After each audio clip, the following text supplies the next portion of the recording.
there's zillions of papers and professors and organizations and nonprofits and that have all the reasons why all these tariffs are bad, but as soon as, we're going to raise the tax on the local population, like, yeah, give a shit. Whatever. It's the price you pay. It's the price you pay for a civilized society. Shut up. All right, so I actually wanted to bring up this article because it's Inauguration Day, which is exciting, I will admit. Let me zoom in a little bit. So 4 key economic takeaways from Trump's inaugural address. So on this show, if you listen to it to any time, we don't necessarily, even though we like Trump, we voted for Trump. We're happy Trump won. We don't necessarily agree with economic anything that comes from him. Yeah. So let's just dive into this and see what we find. So this was published today, obviously. Someone must have used an AI to publish this as fast as he could. In his inaugural speech, President Donald Trump laid out 4 ways he plans to bring America and its economy into a golden age. Speaking at the Capitol Rotunda Monday, Trump laid out his new administration's America First, in quotes, economic agenda focused on fighting inflation, promoting oil drilling instead of green energy, taxing foreign trade, and deporting unauthorized immigrants. The golden age of America begins now, he said. From this day forward, our country will flourish and be respected again all over the world. We'll be the envy of every nation, and we will not allow ourselves to be taken advantage of any longer. During every single day of the Trump administration, I will very simply put America first. Trump repeated key economic themes of his presidential campaign and outlined the ways to bring them about. So let's get to the first one. Tariffs on foreign trade. Trump said he would establish an external revenue service, a counterpart to the IRS. Yeah, actually, I heard that speech, and also his new Commerce Secretary gave a speech and talked about he talked about how evil the IRS is, basically, which I thought was a pretty cool thing for somebody in the administration to actually talk about the IRS as an enemy. So he also he talked about the evils of the IRS, and so that's why we're establishing the External Revenue Service. And I was just thinking, okay, but you got to get rid of the IRS, right? But that was exactly what was going to come out of my mouth. He didn't say that, unfortunately. So it's like, wow. So now we have another revenue service. Yeah. Yay, great. Yeah. Right. Maybe get rid of the first one. That would be a good move. Well, let's get into that because you were saying something in a private conversation a while ago that I'm hoping that you remember and start saying again once I get through these paragraphs.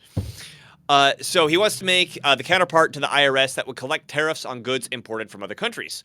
Those duties are currently handled by U.S. Customs and Border Protection, an arm of the Department of Homeland Security.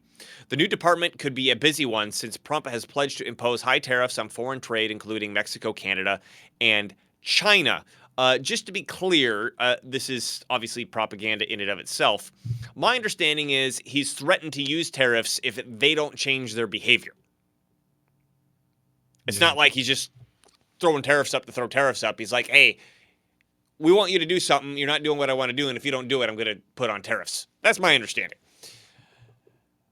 We are establishing the External Revenue Service to collect all tariffs, duties, and revenues, he said. It will be massive amounts of money pouring into our treasury coming from foreign sources, which the government doesn't need at all. We'll rant about that shortly.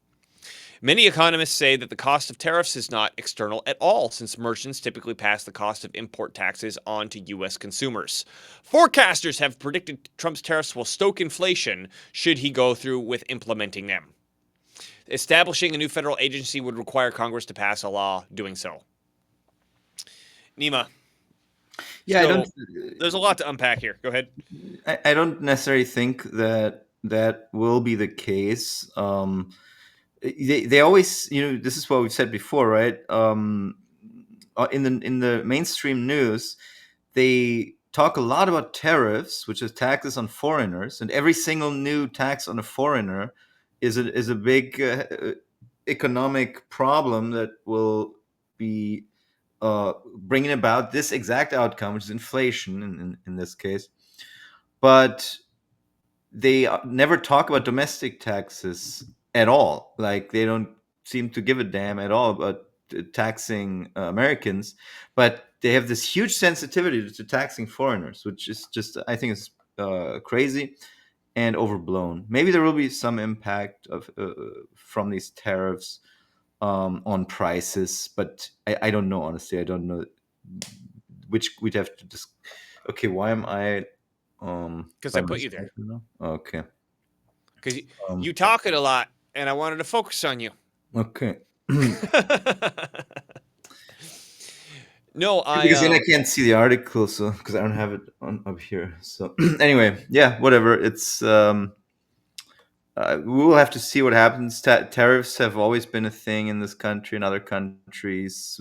How big the difference is going to be, we'll have to wait and see. But at the same time, taxes. If maybe they follow through with that final conclusion of, okay, we have the external revenue service, we don't need the internal revenue service that's what I'm hoping. anymore, Yeah. and slash taxes domestically drastically. That would more than counterbalance some taxes on foreigners, and we're not even that much of an export dependent economy to begin with. So I mean, we'll see. Inflation. What causes inflation is to ban drilling for oil all over the place. And how about that one? Because that's going to be a huge counter effect, I think. Because under this administration, they're gonna lift a lot of these bans, and there's going to be more plentiful supply, and so that'll bring oil prices down probably, and maybe also ending the stupid war in the Ukraine. That'll stop a lot of the supply chain disruptions around the world. These things can all, and then also, there's some budget. I mean, we will. This remains Yeah, to be seen. we'll get into the budget debate. Yeah. Yeah, but some supposedly budget cuts. If they're big cuts, then that'll have an impact on private sector income. But if the tax effects are commensurate, then maybe not, or maybe the tax cuts are even bigger than these spending cuts. So not necessarily that doesn't have to be a problem here necessarily. Well, I'm trying to think of which thing to say because I got about 5 things going through my head at the same time just from this one article or one paragraph from the article and what you just said. But I want to go back to the point you were making about okay, an external tax. I mean, yeah, there's pass on to the consumer and stuff, but essentially it's a tax on a foreigner versus say income tax is a tax on the citizen, and there's zillions of papers and professors and organizations and nonprofits and blah, blah, blah, that have all the reasons why all these tariffs are bad. But as soon as we're going to raise the tax on the local population, like, Yeah, give yeah, a shit. It's whatever, the yeah, price you pay. It's the price you pay for a civilized society. Shut up. right. Well, Yeah. and then uh, I'm not changing the subject here. But oh no, Skoda gets taxed. Oh no, the What, poor what Skodans. what's Skoda? Some European car company. Or they, I Oh, think it's okay, yeah, Swedish no. or something. I don't know. Uh, uh, Bukele, the president of El Salvador, the guy who's been turning El Salvador on its head, right? I was listening to him give a speech on how he's been all the nonpartisan, neutral Plato Republic fuckers throughout the world have been jumping down his back over the fact that he arrested all the criminals and gang members in his country. And he said one of the criticism that he received was that hey, okay, you can arrest everybody, but you can't do it all at once. And the reason is all those criminals, all those gang members that are stealing and shaking people down, they spend that money into the economy. So if you arrest everybody at once, it's going to stop that income flow and it's going to stop your economy. So you have to do it a little bit at a time in order to not have your economy collapse. And I mean, his response was like, "Are you serious? Because the economy can't run because everybody knows they're going to get stolen from. So everybody who wants to work honestly can't work because they know they're going to get robbed." And he went into like this is what the supposed smart people are telling everybody. These are the people who like try to come up with policy for how the world is supposed to work. Right? And that just reminds me of what you just said in terms of like, here's all these published papers and professors talking about why tariffs are bad. Yeah, well, the same people are fucking telling Bukele of El Salvador not to arrest the criminals because that's going to have a negative impact on the motherfucking economy. Like, can we just ignore this shit? Can we just ignore this shit? It's so dumb. Yeah, the level of discourse has become very low over the past decade or two, you could say, and maybe it's returning to some sort of balance, some semblance of sanity. Yes. Well, and another thing that I think is really important with these tariffs is a country being able to manufacture its own goods. It's a matter of national security that a country has its own manufacturing capacity. And since what was it, the late 90s, early 2000s, the United States has embarked on this, neoliberal send manufacturing to the cheapest country that you could possibly find, and then just hollow out our own country. And the idea of raising a tariff, not to raise money, but to just say, look, we need to protect what's going on the inside so we can recreate our own manufacturing capacity. I mean, okay, inflation may do this or the economy might do that or whatever, but in the end, you're employing more people and you're employing more resources Yeah, and I within think your own country. especially Yeah. the US is a country with such a large industry capacity that's unutilized that there's really no issue here. There's none of these things are going to be bad for the working class and middle class in America, I don't think. John Nelligan said doorbell. Who had the doorbell? Doorbell. Maybe it was my I'll get telegram it. I'll get coming it. in. um, what the hell was I gonna say? I got distracted with doorbell, but oh yeah, But and then just I think Trump has also hit on an important point, which is that everybody expects the United States, which is by far the most powerful country on earth by like any metric that you slice things, right? That we're just supposed to play nice with everybody and let everybody piss on our face and make fun of us and take advantage of us, and we're just got to go, oh, okay, that's just what we're gonna have to do. I'm sorry, when we're I mean, it's kind of like Atlas Shrugged. We're kind of holding the whole system together at the moment. Right. The United States literally patrols the world's oceans to make sure that people can trade without having their trade ships molested since the end of World War II, right? Which yeah, apparently we're not anymore. not They're very much not. anymore. But that doesn't change my point, which is we've literally been holding everything up for everybody, and we're just supposed to pretend like we're not.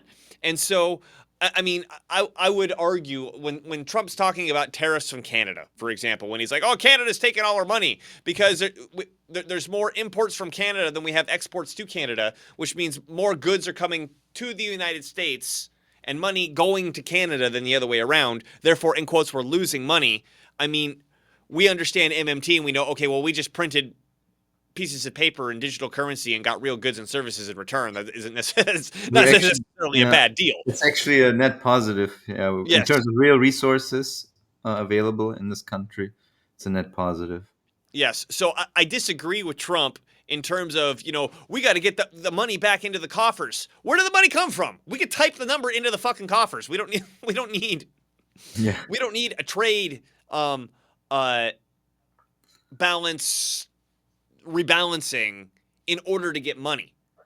I but I think in order to get national security, in order to build out our own manufacturing capacity, I do agree. If we put up the tariff in order to build that out, but again, going back to what you were saying, okay, now we have the external revenue service, but we keeping the internal revenue service, yeah. I was and we're gonna have hoping. some budget cuts. I was kind of Yeah, hoping they just renamed the IRS into the ERS. It's just they're yes, just going to stop their old activities and now they focus on foreigners. But I guess they've started a whole new agency. yes. But So, whatever. but as you and I know, you know, if there's this hyper focus on getting more money into the government, which essentially destroys the money because the government doesn't have neither has nor doesn't have money, they're just a scorekeeper, right? Go watch our other shows Yeah. if you're completely confused about what we're talking about. I was actually Um, thinking if these tariffs are substantial, that could make the dollar appreciate quite a bit. it could, and I guess it would also change the trade deficit significantly. If less imports started coming in, that'd be less private sector net savings going out. There is that. that happens, yeah, if If that that happens. happens, yeah. So there is that. But yeah, I mean, we need to take another look at Argentina because everyone's going, "Whoa, Argentina did it! Woohoo! They balanced the budget. The inflation's down. Yay!" Yeah, Uh, it, we should take another look at Argentina yeah, for yeah. sure. But the I mean, point that I wanted to make was, if we don't get the taxes down first before we start bringing all this money into the federal government because they don't fucking need it, we're in for an unpleasant shock. yeah, basically, budget cuts without tax cuts are like tax raises. Basically, it's like a tax Yes. hike on the private sector. Even though Yes. people absolutely won't recognize it as that and won't know that that's what it is, but economically it has the same effect. Well, I'm hoping that Trump knows all this, but he understands his base won't understand it, and he's going to do what you just said: is just change the I to an E, and we'll have the External Revenue Service instead of the Internal Revenue Service, and we'll just be done with it. For That's sure. what I I mean, hope. this has been a discussion during his campaign this time around. It wasn't so much last time, but this campaign is popped up here and there. The discussion of getting rid of the IRS and how that's totally doable. I mean, this used to be absolutely insane fringe Ron Paul talk. I remember when I Right. supported this in whatever 2008 or 2007, maybe even 2006, four. But yeah, 2008 certainly that election he was just denounced as a lunatic, and I think Trump was actually also running in that election, by the way, but not as successful, obviously. But definitely, it's amazing to see that that has now become a nationwide mainstream, sort of mainstream point. Everyone, please like, comment, and subscribe to help us grow this channel. I think we cover a lot of good stuff. We're covering ideas that you're not hearing anywhere else. Economic ideas, historical ideas, systematic politics ideas you're not hearing anywhere else.